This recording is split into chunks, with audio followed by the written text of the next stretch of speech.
City Council deals with budget shortfalls and e-bingo. Jurors at a local inquest visit the scene of the fatality. And the plans for Ribfest 2013 are unveiled.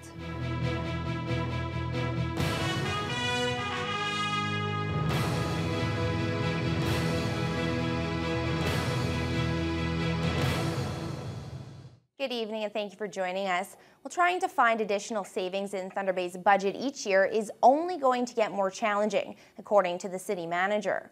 Over the past few years, nearly $6 million has been trimmed from approved budgets.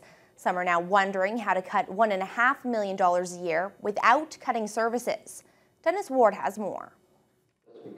Councillor Paul Pugh commended the city manager and staff for finding savings in the past few approved budgets, but he felt the $1.5 million a year target was arbitrary. In some cases, it sets the city up to failure, because if we are successful in being efficient, it means that next year it's going to be even harder to reach those targets. So far, the reductions have included the closure of a golf course, selling off some property, and many smaller cuts. Councillor Rebecca Johnson wondered when more drastic measures would be necessary to find extra money. When do we get to the point of saying we are going to reduce services and we might have to look seriously at user fees? That's going to happen. In this case, something like overtime. You know, if we can manage it better, if we're not having the fire department having to rely on, as an example, overtime, then we believe we can get by without affecting services. The city manager will try again next year to find a further $1.5 million in savings from the budget. It will then be up to the next council to decide if the corporate review process continues. Meanwhile, administration is projecting a budget shortfall of roughly $2.5 million for 2013. The overrun is mostly related to snow removal and legal fees.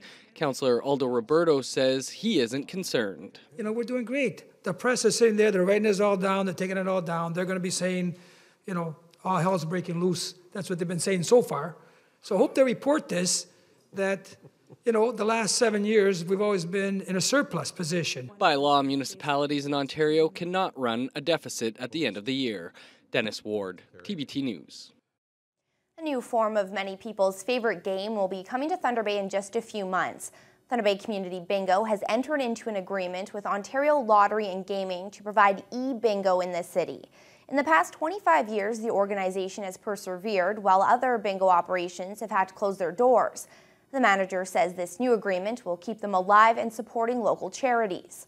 Thunder Bay Community Bingo has raised more than $25 million for 70 charities over the past 25 years.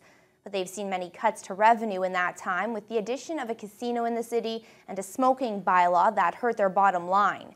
Manager Iris McCoy-Slongo told City Council last night that change is needed to keep the operation going. We have done extensive projections based on our revenue trends, and if the current rate of decline continues, we will be forced to close our doors within the next 4 to 5 years. Without this funding raising venue, our 70 charities and non-profit organizations will be forced to seek funding from the City of Thunder Bay and the Province of Ontario or cut their services.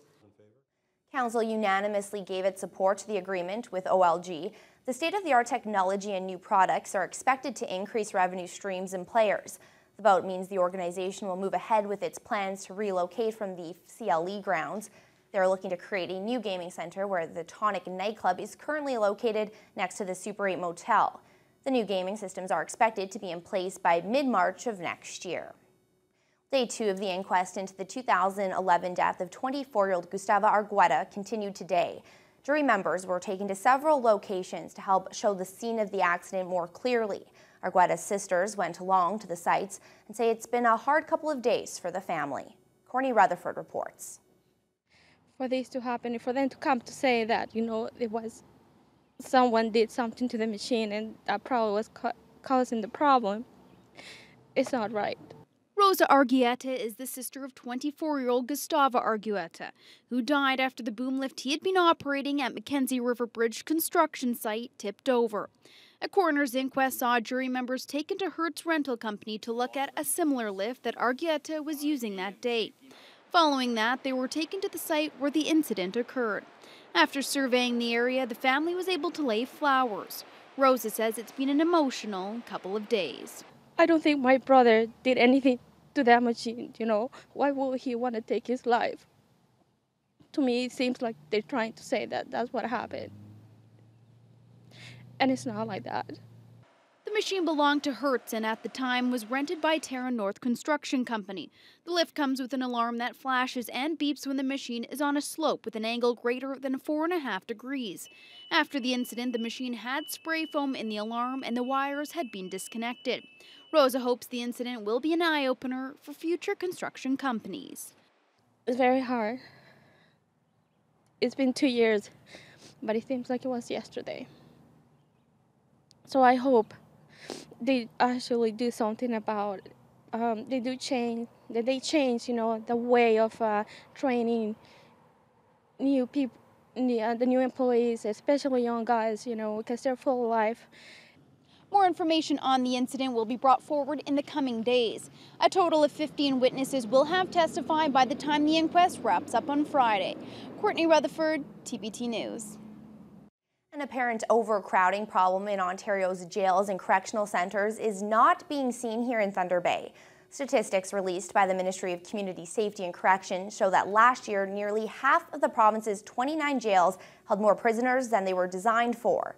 The numbers show the Thunder Bay Correctional Centre on Highway 61 had 117 inmates on an average day last year, but it has a capacity for 164. That works out to about 71% of capacity, a figure that has remained fairly consistent over the past 5 years. Over at the district jail, the capacity is 130, and the average number of inmates last year was 127. The jail was slightly over capacity in 2010 and 2011. Across Ontario, there was an average of 8,800 people behind bars last year, with provincial jails at 96% capacity. The provincial government says it's stepping up to the plate for the Experimental Lakes area. The province is offering up $2 million a year to keep the facility open. But the clock is ticking for the ELA as discussions continue between the province, the federal government, and Manitoba. And concerned parties now say it's up to the feds to seal the deal. Nate Jones reports.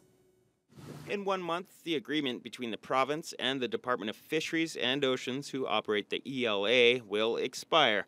And once again, the facility may close. M&R Minister David Orzetti says talks are taking place with the federal government over liability issues associated with the lakes. The province of Manitoba is also involved, as it will have a role to play in the future operation of the facility. The Winnipeg-based International Institute for Sustainable Development receives $1 million a year from that government. The IISD and the federal government signed a deal 3 years ago to have the institute take over the ELA. MP Bruce Heyer applauds the province for its $2 million annual commitment and says the fate of the ELA now lies with the feds. The province is doing a good job on this one. They're stepping up to the plate. They really see the value in the ELA. They want to save it. And so now the ball is in the Conservatives' court and in Minister Rickford's court. And we're going to find out now whether they really believe in science. The Council of Canadians believe the biggest issue for Ottawa is a lease contract with Ontario. It has a clause that requires the federal government to return the lakes to pristine condition after the facility is closed. This has been estimated by ELA staff to cost up to $50 million. Thunder Bay Council of Canadians Chair Tom Cook says that price tag could cause some issues at negotiations. So all they got left is the liability part. All right, then you have to take over that $40 million liability, and it's going to scare off everybody. And the feds get to close it down, and for them to spend $40 million is a lot different than for our province to spend $40 million. It would appear the cost to run the facility will be more than covered. The real question is, who will be on the hook for any cleanup costs if and when it closes? Nate Jones, TBT News. The Waterfront District BIA is bringing back a popular event. The second annual Rib Fest is scheduled for the August 23rd weekend. The food and music extravaganza is looking to build on the huge success of last year's event. Tara Allaire reports. Ribfest will once again bring together 4 ribber teams eager to compete for the Best Ribs title and feed up to 20,000 hungry people. Waterfront District BIA Chair Susan Cooper-Rochon says this year's event has been expanded to include more local content in a larger area. This includes a motorcycle show and shine, antique car show, 2 lineups per river, and more food vendors. Well, last year, I think we estimated that we'd have about 7,000 people, and we ended up with just under 25,000 over 3 days. So it was pretty overwhelming. We were really excited, but we're ready for this year, absolutely. We have some great entertainment lined up. We also have, as I mentioned, Motors and Muscles. We also have our beer garden, portion of the proceeds from our beer garden sales will be going this year to Our Kids Count and the Dewdrop Inn. This year's event will include local fare, as 12 local restaurants will compete for the title of Best Ribs and Sauce. Rooster's Bistro owner Jim Camuzzi says including local flavor in the competition will help increase attendance and business in the Waterfront District. He tried out the OLG Casino's ribs at today's news event and gave us his take on what exactly makes the best ribs. Coming from an Italian background, a slow, long cook and the meat falling off the bone. The OLG did a hell of a job on their ribs here today, but I'm not sure that that's their best product. I think that they're holding back on us, and I think you're going to see some pretty stiff competition come Rib Fest weekend. The 3-day event will also feature a visit from Restaurant Makeover's Chef Corbin. Live music and games and activities for kids of all ages will be on site. RibFest kicks off August 23rd in the Waterfront District. The event is free to the public. Tara Allaire, TBT News. The Thunder Bay District Health Unit has issued a swimming advisory for the main beach at Chippewa Park. Although the advisory does not close the beach or prevent people from swimming, high levels of E. coli bacteria can have adverse effects on swimmers. More information can be found on the health unit's website as to the state of local beaches. Camp Quality got a boost from a group of local car fanatics. The Thunder Bay District Car Club teamed up with other car enthusiasts this year for the annual poker run. The scavenger hunt style race was held in June, and now the proceeds have been tallied and handed to Camp Quality. A whopping $14,000 was given to Camp Quality last night. The money will give kids suffering from cancer the chance to spend 1 week at Camp Duncan on Loon Lake. It also helps support the nearly 75 staff who work on site with the children. Camp Quality needs $100,000 a year in donations to keep running. Camp Quality's Linda Laurie says she's extremely grateful for everyone who participated. This is an incredible boost for us. That's just a huge amount of money to receive from one group of people that have, held an event for us. Any charity to me that deals with kids, any type of kids' disability, it grabs the purse strings of my heart. That's one important thing there. And then kids with cancer, and then the other big thing is local. Lindquist says in his mind this is the right charity to help. The $14,000 donation will go towards next year's camp. So far, the annual poker run has raised over $20,000 in its 3 years running. Well, in the meantime, the OPP Youth Summer Camp for Northwestern Ontario is back in session at Loon Lake. The kids are getting the chance to spend the week with different police officers and other children from across the region. Cheryl Holmes has more. Good job. Yeah, go through there. The Ontario Provincial Police Northwest Region is hosting their annual Youth Summer Camp. The program's grown exponentially since its birth out of a provincial program 7 years ago. I started as a day camp for the first 2 years in Kenora only, week-long, but it'd come through the day. My goal was to do, in 5 years, have a camp like it is now, and it happened in 3. We had wonderful sponsorship that jumped on board and the regional command staff, so it just exploded on us. 40 kids are sponsored to come out to camp and meet 10 different officers during their 1-week experience. It's a great opportunity for children who are already interested in pursuing a career with police. It's pretty cool because you get to meet new people and you get to meet a lot of the officers, and we got to meet Crime Stoppers today, so it was really cool. And they do remember these things, and that's absolutely amazing to hear, and some of our officers need to hear this. Kids are usually selected by their schools to come to camp. The 1-week experience gives them a chance to learn more about police and see them in a different light. It also has the benefits of a regular overnight camp. My favorite thing to do here is to go swimming because they have a huge lily pad and it's just really fun. Another part of the fun is meeting new people. The camp often helps children who struggle with police interaction or even interaction with their peers. It allows them to build strong relationships with people they may have never met. It's kind of fun because you don't really know them, but they don't really know you. like you get along more better than what you usually do when you know more people. With events like the Amazing Race happening throughout Thunder Bay on Wednesday, there's one thing all the children can agree on. It's a pretty good camp experience for a new timer, I guess. Cheryl Holmes, TBT News. Well, for those who are camping tonight or getting ready to head out to camp, Sarah, it looks like it's clouding up. Is there rain in the forecast? Yeah, if you're planning on doing any tenting, might want to bring a tarp with you, definitely. Over the last 24 hours in the region, it has been quite clear. You can see just a little bit of cloud cover and precipitation, more in terms of cloud cover over our area. Our high today in Thunder Bay, we got up to 22 degrees under mostly cloudy skies, and that 22 degrees was only about 10-15 minutes ago.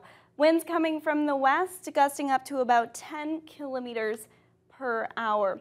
Across the region, currently right now, those temperatures are high teens to low 20s. We can see 22 degrees in Dryden. Same goes for Fort Frances and also up in Red Lake. Bit cooler as we head into Marathon, currently sitting at 17 degrees. Overnight tonight, those temperatures will drop down about 10 degrees to, we'll say, about 12 degrees overnight. Showers and a risk of thunderstorms, but the likelihood of that is later on in the evening. So likely after many people have gone to bed. Winds coming from the north, gusting up to about 17 kilometers per hour. Into tomorrow, we can see still quite pleasant earlier in the day, but we do have a band of some precipitation and storm activity. It could be heading our way. We'll have more on that later on in the news hour. Thanks, Sarah. There is more video that has surfaced from the weekend shooting in Toronto. We have that story for you coming up as your news hour continues. There was like a really, really loud scream, like a horrific shriek. And that's when I turned back and I saw one of the three girls like move away.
There's startling new security video of the shooting of a teenager by Toronto police on the weekend. Here's Ron Charles with the latest developments. Aaron Lee Hill says he was the last passenger to leave the streetcar on which Sami Yatim confronted police. I was standing like this talking to my girlfriend the whole time. Lee Hill had his bike with him and was talking to his girlfriend in the middle of the streetcar. There was like a really, really loud scream, like a horrific shriek. And that's when I turned back and I saw one of the three girls like move away to kind of get away. And I looked over and saw the guy had a knife in his hand and he was pulling it out and sort of like leaning forward. Lee Hill says when the streetcar stopped and the doors opened, passengers tumbled out of the front doors and ran, as this convenience store security camera shows. Lee Hill was slower to leave, using his bike as a shield and staring into Yatim's eyes. But I had it sort of on an angle like this, and I was ready to like throw it at him if he got any closer. And so we were just backing up. Lee Hill says when he left, the driver was still on board. The security camera video shows him jumping out shortly afterwards. The security camera video also shows police surrounding the streetcar and engaging in that fatal confrontation with Yatim. Yatim's shooting brings back terrible memories for Doug Pritchard. Last year, he witnessed the police shooting of Michael Elegant, a man with mental health issues who had walked out of a psychiatric hospital and stolen 2 household scissors from a convenience store. Pritchard, a human rights worker, started advocating for a change in the way police resort to deadly force. What they're doing is not working. It's not acceptable to the citizens of Toronto. People in crisis are being killed unnecessarily, and the model of training has to change. He says he's raised the issue with municipal and provincial authorities over the past year, so far with virtually no response. Ron Charles, CBC News, Toronto. The American soldier who gave classified documents to the website WikiLeaks was found guilty of espionage and theft today by a military court, but he was acquitted of the worst charge that might have meant prison for life. Keith Bogue reports. There was never any doubt Bradley Manning was guilty of something. He'd already admitted unlawfully distributing classified material. The question was whether he was guilty of the most serious charge against him, aiding the enemy. And the judge, Colonel Denise Lind, said he was not. But the debate about whether Manning is a hero or something closer to a traitor goes on. I think it's serious, and I think American citizens should regard it as serious because he was a soldier. And as a soldier, we're expected to be disciplined, and we're expected to comply with our orders and our directives. The military says that some of the more than 700,000 documents Manning leaked wound up in the hands of Osama bin Laden and al-Qaeda. I see your element. You got about 400. This video, probably the best known of the leaked material, shows a helicopter gun crew misidentifying journalists and civilians as combatants and then gunning them down. Come on, fire. That, among other things, led Manning to believe the U.S. was behaving in a morally indefensible way in Iraq. That's what he told the judge before the trial wrapped up. We became obsessed with capturing and killing human targets on lists and on being suspicious of and avoiding cooperation with our host nation partners. On the evening of the verdict, the man who actually published the leaked material, Julian Assange, said this about Manning. We call those types of people that are willing to risk, not be a martyr, but to risk being a martyr for all the rest of us. We call those people heroes. Bradley Manning is a hero. Manning's lawyers now have the opportunity to call new witnesses and present evidence to try to make the case that their client deserves some leniency in sentencing. That all starts first thing in the morning. Keith Bogue, CBC News, Washington. There's no let-up in the tension in Egypt as supporters of the ousted president continue to stage mass marches to demand his release. Sasa Petrusik has more from Cairo. This corner of Cairo has become the headquarters for the Muslim Brotherhood, the supporters of the deposed president Mohamed Morsi, the opponents of the military government, and the politicians that they have installed over the past 3 weeks. Now, over that time, there have been a number of clashes between the military and the Muslim Brotherhood, some of them just down the street from here. Overall, more than 100 people have died. Many, many more have been injured. And this place where the protests have been happening, where the sit-ins are still going on, well, it's become a bunker. The protests are constant here. celebrations of Islamic rule, macabre processions of symbolic corpses, the start of a major demonstration that will go far into tonight. Bitterness at the general in charge. General Sisi killing the women and children. Not freedom. There is no freedom for Morsi either. He's been held at a secret military base where the EU's top diplomat, Catherine Ashton, was taken late last night, the first outsider to see him since he was deposed. He's in good health. He was in good humour. We had 2 hours together. He'd been told about half an hour before I arrived that I was coming. He was, I think, pleased to see me because I know him. Several European countries have called for Morsi's release, but today Egyptian officials said that can't happen since he's been charged with a number of crimes, including murder. They've also threatened to clamp down further on Brotherhood demonstrations and sit-ins. I still hope once we lower the temperature, once we contain, the violence, then there will be a room for a peaceful way to disband demonstration. Even here at the sit-in, there are some who see that may be the only way forward. The question now is, can there be a political solution, a negotiated one, before there's more violence and more Egyptians end up dying? Sasha Petrusik, CBC News, Cairo. In Ottawa, some of Canada's foreign service workers were on the streets today. They're trying to draw attention to an ongoing labor dispute. Hannah Thibodeau has the latest. After weeks of job action, foreign service workers took their dispute to the office of the Prime Minister. I'm deployable. I can get sent anywhere in the world within 24 hours. That's part of my job, which is great, but we want to be able to make the same amount of money as other people. The union says the biggest issue is wages. The pay difference between foreign service officers and other employees doing the exact same work within the department is between $3,000 and $14,000. Caught in the middle, all kinds of people around the world waiting on travel documents to come to Canada.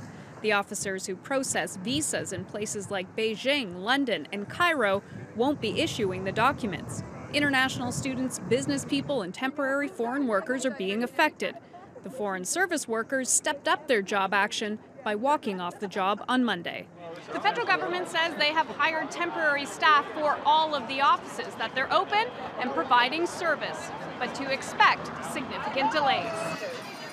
The union claims the 15 busiest visa processing centers worldwide have slowed to a trickle. The impact on the tourism, education, and the agricultural industry will be severe, and it is mounting. In effect, this is like retail clerks striking at Christmas time. Tourism associations say the strike could cost the industry at least $280 million this summer. When you tell a tourist, a potential traveler, that at best they're going to wait up to 6 weeks to get a visa to come to Canada, and at worst we don't know if you're going to be able to get a visa to come to Canada, they'll make other decisions. So far, there is no sign that the two sides are close to a resolution, and no talks are scheduled. Hannah Thibodeau, CBC News, Ottawa. 7 children are dead in northern India after a school bus collided with a truck. The crash happened when the bus tried to overtake the truck. More than 24 children were rushed to hospital, some with serious injuries. Police are now looking for the bus driver, who has reportedly gone on the run. People in Ottawa don't see this every day. Oh my God, look at it! A strange cloud formation appeared during a sudden storm in the capital yesterday. This video, taken from a viewer's apartment, shows the funnel moving closer to the ground. Environment Canada confirms it was a funnel cloud or a small tornado called a microburst. Let's take a look at the markets. In Toronto, the TSX fell 87 points to 12,581. The Dow slipped a point and a half to 15,520. The Nasdaq gained 17 points to 36.16. And the Canadian dollar dropped 0.4 cents to $97.07 US.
Well, the Border Cats are back in action. Fortunately, it's not at home tonight because they might get rained on. Yeah, they got that season-ending, I believe it's 8 or 9 games straight to wrap up their season. I believe that starts this coming weekend.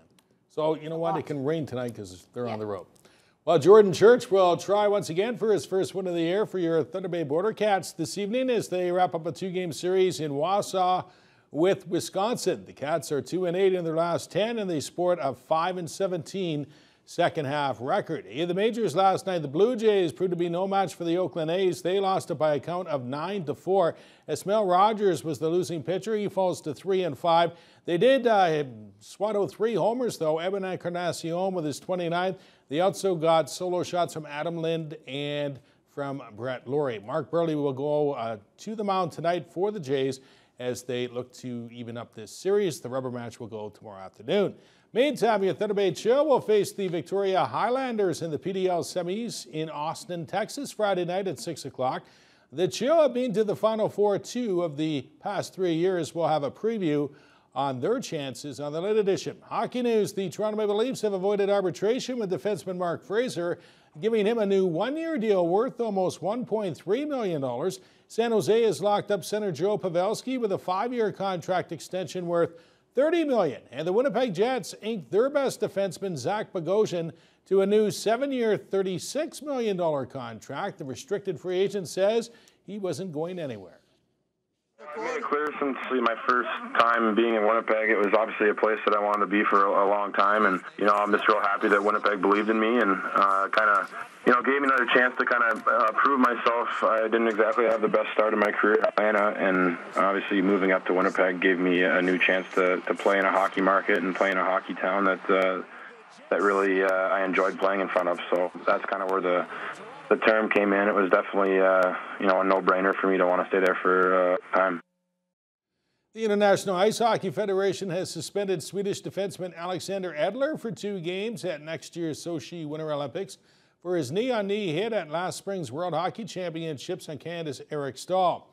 And Week 5 in the CFL comes to a close at the Rogers Centre tonight. Zach Collaros makes his first ever start at quarterback for the Boatmen against BC. The Lions, they're a loose bunch, giving new meaning to the 2-minute drill. This 2-minute drill is called How Well Do You Know Your Offensive Line? Where was Patrick Kabongo born? The Republic of Congo. Zaire. Well, I was wrong. Where did he go to school? University of Nebraska. Matt Norman, his favorite movie is Thor? Dumb and Dumber. So you're telling me there's a chance? Yeah! Fair enough. Smart guys like Dumb and Dumber. That makes sense. Ben Archibald has triplets. Can you name all 3 of them? Nope. Oh, they're all blonde girls. I can tell you that. Tessa, Ashlyn, Kylie. Yeah. Ring a bell? Yes, Ashlyn has. I could remember Ashlyn, but I couldn't remember all 3. Ashlyn has drawn me a couple little pictures that were on our fridge for a little while. So yeah, Kylie, that's the one I forget. His favorite TV show? Jovan's? Family Guy. Fresh Prince of Bel-Air. Oh, Fresh Prince. Oh, that's a great one. Now this is a story all about how my life got flipped, turned upside down. Angus Reid, do you know what, he grew up here, obviously, his high school and his university, do you know? Vancouver College, SFU Clan. Dean Valley owns a business. Do you know what it's called? Big Lug Disposal. Oh, yeah. Javon's favorite rapper. Jovan's favorite? Eminem. Young Jeezy. Okay. That's the one you have that CD, right? Yeah, no, that's on my iPod now.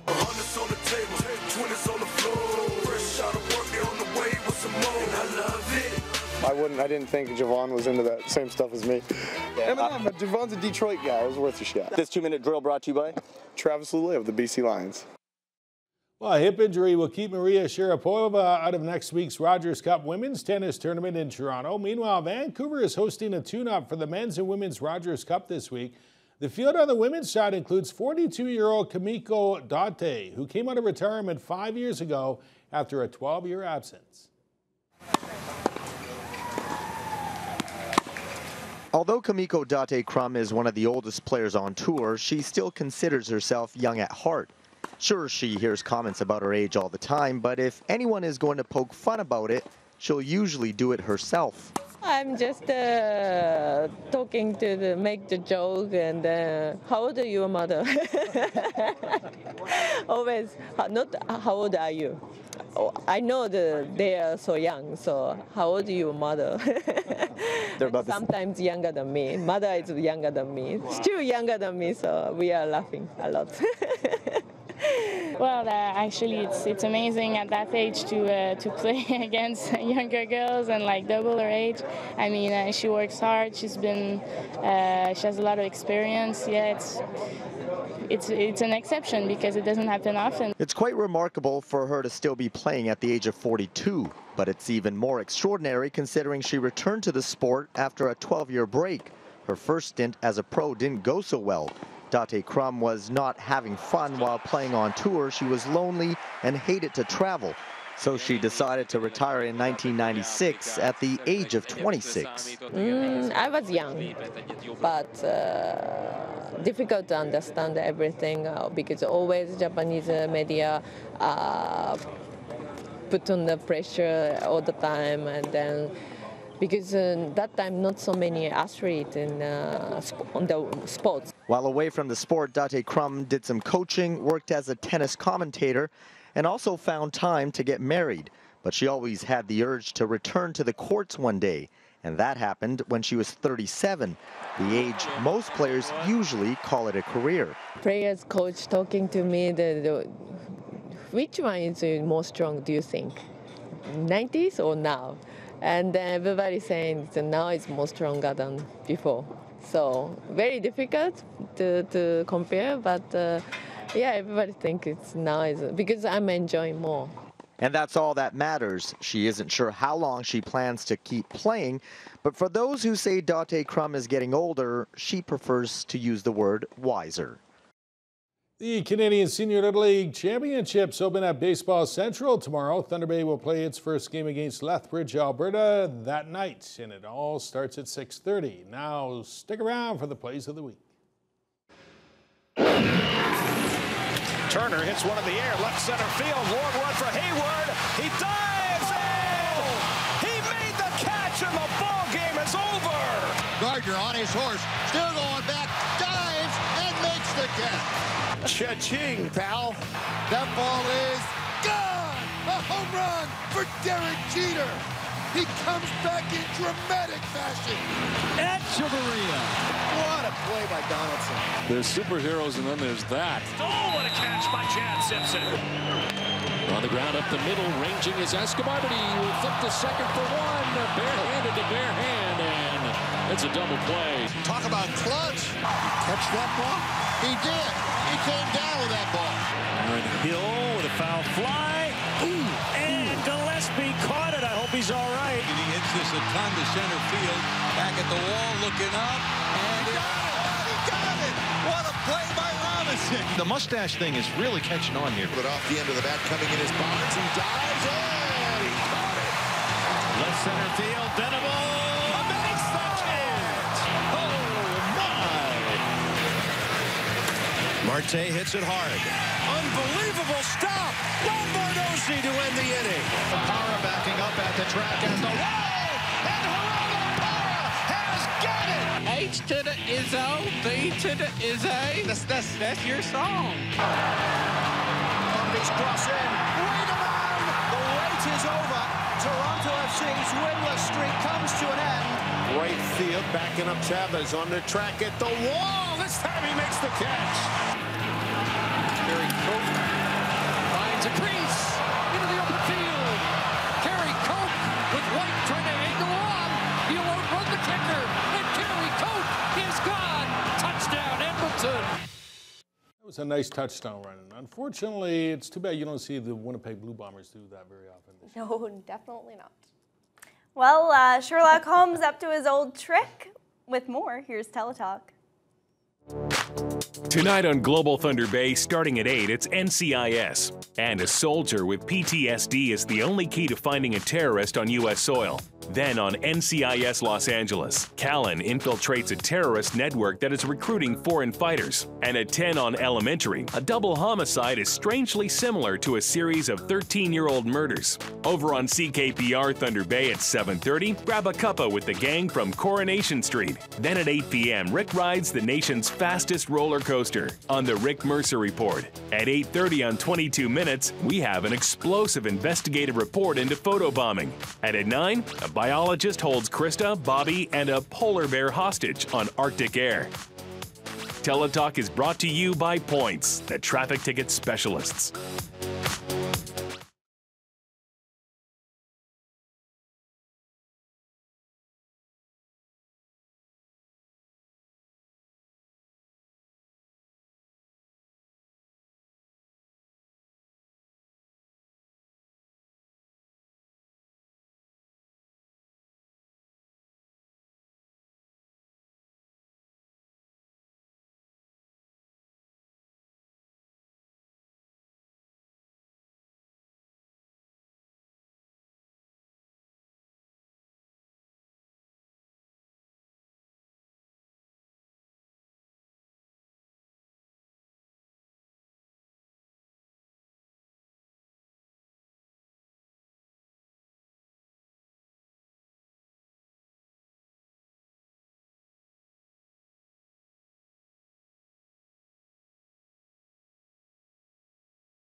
Well, we saw the sun to start out the work week. Today, a little bit cloudier conditions. Sarah, is there any chance that the sun is going to be coming out in the next couple of days? Well, bad news. Doesn't look like it will be happening in the short term anyway, maybe in the long term.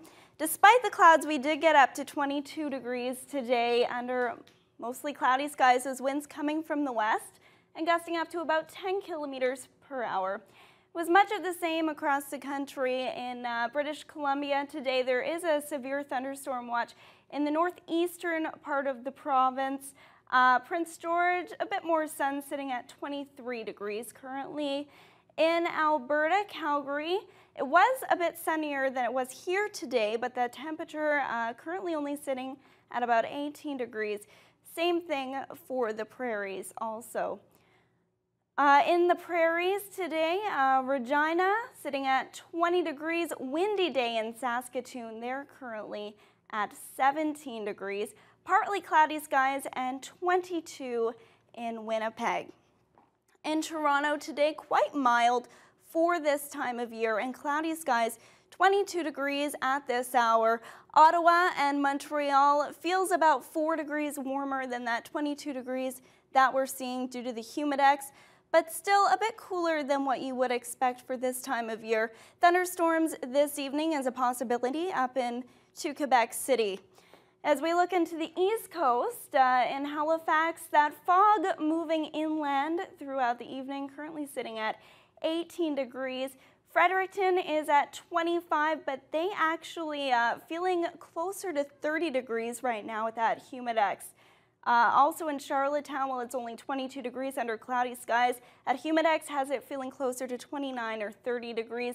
A bit cooler in St. John's and windy overnight at 16 degrees right now. We can see in our region today quite clear where we are, but into tomorrow that precipitation starts to hover over our area and carry through into tomorrow as well.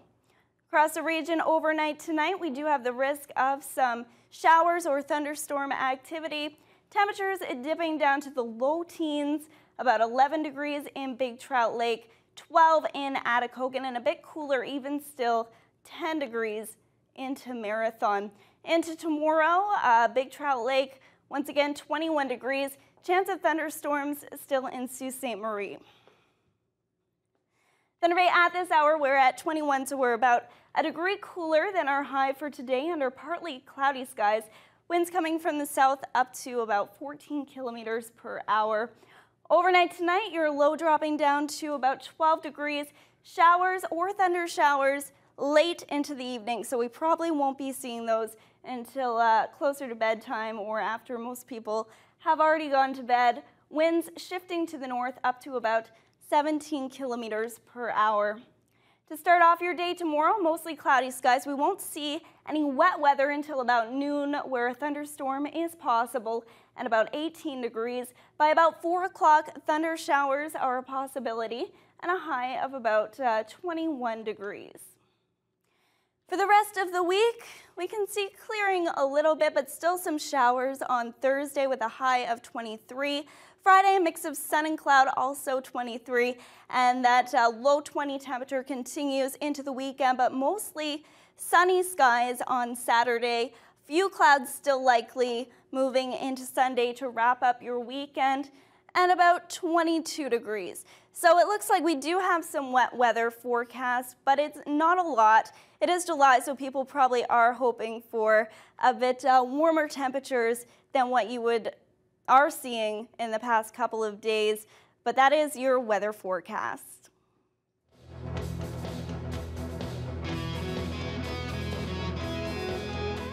It's time for our weekly visit to the Thunder Bay and District Humane Society. Tonight we meet 10-week-old Jester, a long-haired cat.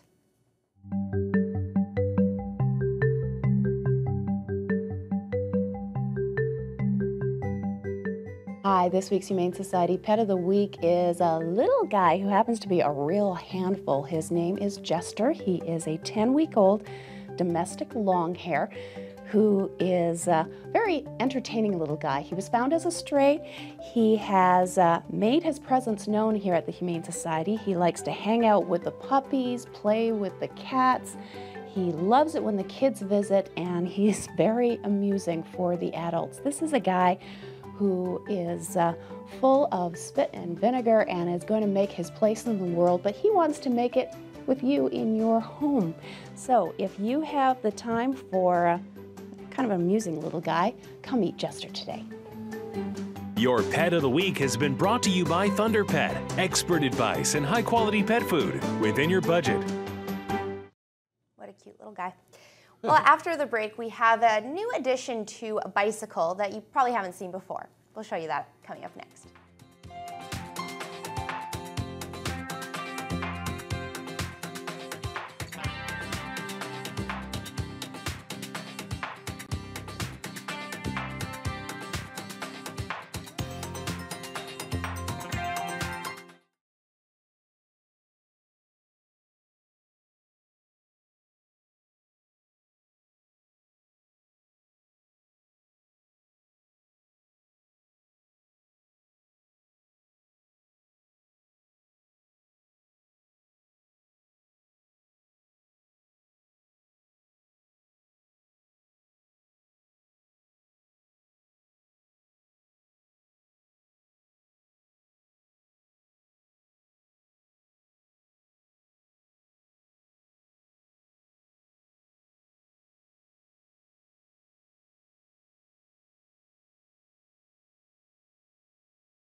Well, here's someone who doesn't need one of those little bells on his handlebars to let us know he's coming. Take a look.